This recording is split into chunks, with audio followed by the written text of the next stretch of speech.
पति की मृत्यु के बाद पत्नी को कितनी मिलेगी पेंशन, जानिए पूरी जानकारी। भारत में पति की मृत्यु के बाद उनकी पत्नी पारिवारिक पेंशन की पात्र होती है।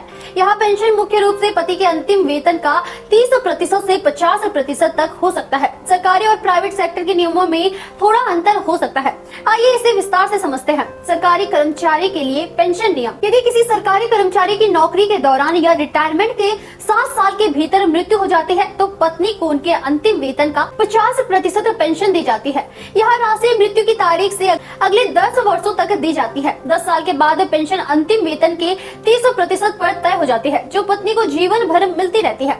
न्यूनतम पेंशन 9,000 रूपए प्रति माह, अधिकतम पेंशन 1,25,000 रूपए प्रति माह। उदाहरण के लिए अगर किसी सरकारी कर्मचारी का अंतिम वेतन 50,000 रूपए है और उनकी मृत्यु रिटायरमेंट के 7 साल के भीतर होती है तो उन्हें पहले 10 साल 25,000 रूपए प्रति माह मिलेगा और 10 साल बाद 15,000 रूपए प्रति माह मिलेगा।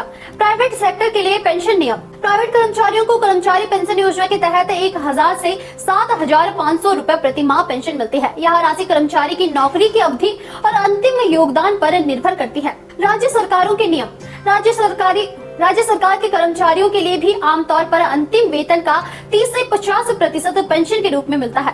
इस तरह पति की मृत्यु के बाद पत्नी को मिलने वाली पेंशन उनकी नौकरी और वेतन के अनुसार तय होती है। सरकारी योजनाओं का लाभ उठाने के लिए समय पर संबंधित विभाग से संपर्क करें।